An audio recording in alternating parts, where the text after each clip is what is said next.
Corona संक्रमण का दौर चल रहा है और हर आदमी परेशान है। कोई अनाज के लिए परेशान है तो कोई पैसे की मदद के लिए परेशान है। लेकिन सवाल ये उठता है कि लोगों की मदद की जाए तो कैसे की जाए। जबलपुर शहर में एक ऐसी संस्था, एक ऐसा ग्रुप काम कर रहा है जो युवाओं को प्रेरणा स्रोत बनकर यह समझाई दे रहा है कि इंसानों की मदद के साथ साथ उन जानवरों की भी मदद की जाए जो बोल नहीं सकते हैं। अगर उन्हें भूख लगी तो वो बता नहीं सकते हैं। अगर इनकी मदद की जाए तो कैसे की जाए। लेकिन एक संस्था ने इन लोगों की मदद करने के लिए एक बेड़ा उठा लिया है और जबलपुर शहर में रात के वक्त जो डॉग्स होते हैं, जानवर होते हैं जो लगातार घूमते रहते हैं कि हमें कहीं पे खाना मिल जाए, इन्हीं की मदद करने के लिए जबलपुर शहर की एक समाज सेविका स्नेहा सिंह ने यह जिम्मेदारी उठाई है और ये रातों पर सड़कों पर निकलकर इनकी मदद करने के लिए तत्पर जागरूक रहती हैं। आइए हम इनसे जुड़ेंगे और ये जानेंगे कि ये कार्य कब से कर रही हैं और क्या उद्देश्य है और क्या संदेश देना चाहती है समाज के लिए। स्नेहा जी, आप लगातार स्ट्रीट डॉग्स लवर चल रहा है आपका जबलपुर में, आप लोगों की मदद कर रहे हैं, क्या कहना है इस संबंध में आपका? आप सभी को तो पहले नमस्कार, आपने हमको प्लेटफॉर्म दिया है। और जैसा कि इनकी बात है तो पिछले जब से कोरोना लगा हुआ है तब से हम इनके लिए कर रहे हैं। हम इंसानों को मास्क भी बांटे हैं, खाना भी बांटा है हमने उस टाइम कोरोना में, और साथ में इनका भी करते थे। तो इनके लिए करने का उद्देश्य है कि अभी आप देखेंगे जबलपुर में तो इंसानों की मदद के लिए बहुत सारे ग्रुप एक्टिव हैं, प्रशासन एक्टिव है जो इंसानों की लगातार मदद कर रहा है। लेकिन इनके लिए देखा जाए तो अभी तक आप भी नहीं देख पाओगे कि कोई संस्था या प्रशासन की तरफ से बेजुबानों के लिए कहीं कोई काम कर रहा है। हम इंसान अपने घर के अंदर घुसे हुए हैं, सेफ हैं, सुरक्षित है, खा रहे हैं, पी रहे हैं। लेकिन आप सड़कों पे निकल जाओ दोपहर के वक्त या रात के वक्त तो पूरे भूखे प्यासे ऐसे आपको पूरी सड़कों पे मिलेंगे कि हमको कहीं खाना मिल जाए, पानी मिल जाए। खाना तो छोड़िए, प्रशासन की तरफ से इनके लिए कहीं पानी की व्यवस्थाएं भी नहीं। नगर निगम की तरफ से इन बच्चों के लिए कहीं पे पानी की आपको पानी का कोई स्रोत नहीं मिलेगा। जबकि अभी जैसे प्रशासन की जिम्मेदारी इंसानों के लिए है तो ये भी प्रशासन की जिम्मेदारी का ही हिस्सा है। तो 5-6 लोग हैं जो कंटिन्यू हमारी 6-7 महीने से मदद कर रहे हैं। लेकिन राज परवानी जी जो हैं वो भैया हमारी पिछले 1 साल से मदद कर रहे हैं, क्योंकि वो खुद रात में निकलते हैं तो सिविल लाइन के एरिया के बच्चों को वो खिलाते हैं। चाहे फिर वो हर तरह के जो भी एक्टिव जानवर मिलते हैं तो वो उन बच्चों को खिलाते हैं। पर डे उनकी रूटीन है। तो उनके जरिए हमको ब्रेड मिलती है हर 3 दिन में।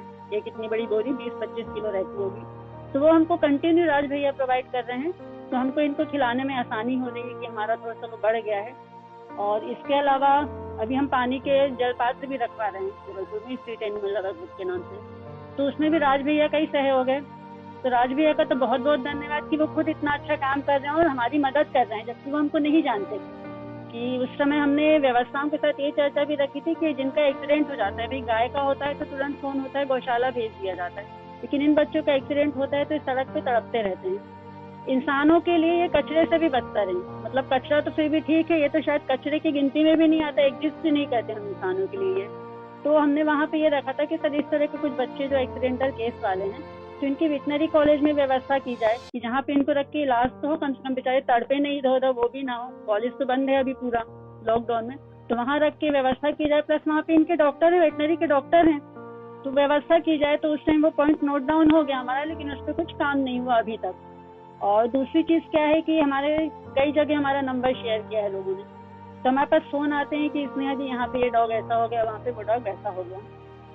तो हमारे लिए पहुँच के मदद करना तो संभव नहीं हो पाता है, तो हम डॉक्टर प्रोवाइड करा देते हैं।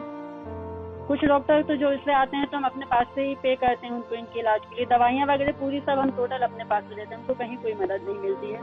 तो इसी तरह की हम मदद कर पाते हैं। आसपास के कुछ पास के नियरेस्ट डॉग होते हैं तो उनको मतलब हम खुद जाके उनको देख लेते हैं, उनका इलाज करते हैं, दवाइयाँ वगैरह देना। जी, मैं ऐसा माना जा सकता है कि कहीं ना कहीं आपकी जो लगातार आप अपीलें कर रही हैं, आप लगातार जो आवेदन देती हैं उसमें कहीं ना कहीं निराशाजनक बात निकल के आती है, क्योंकि वरिष्ठ पदों पर बैठे अधिकारी आपकी बात सुनने तैयार नहीं। हाँ सर, निराशा तो बहुत हो रही है, क्योंकि आपको जो बताया इनके अलावा तो हमारी मदद के लिए कोई नहीं आ रहा है आगे।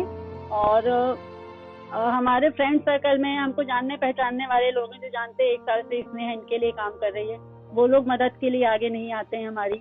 और प्रशासन से तो हम 1 साल से कर रहे हैं, जब भी मीटिंग होती है वहाँ इतने सारे लोग बैठे रहते हैं तो वो कुछ ना कुछ इंसानों से जुड़ी बातें करते हैं।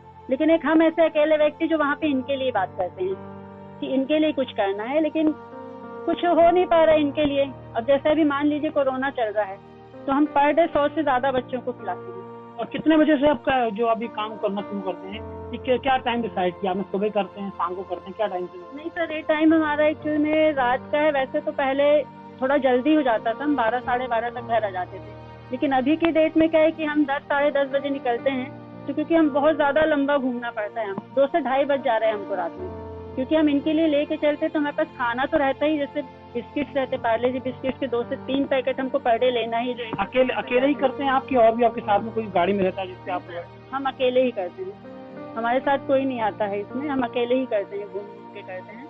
तो कब से कर रहे हैं आप ये, मतलब ये जो आप लगातार जो रोडों पे जो जानवर घूमते हैं, डॉग्स हैं, स्ट्रीट लवर ग्रुप यहाँ पे जो आप काम कर रहे हैं, ये कब से काम करते चले आ रहे हैं? हमको 1 साल हो गया, हम पिछले कोरोना मार्च से कर रहे हैं, हमको 1 साल हो गए पूरा।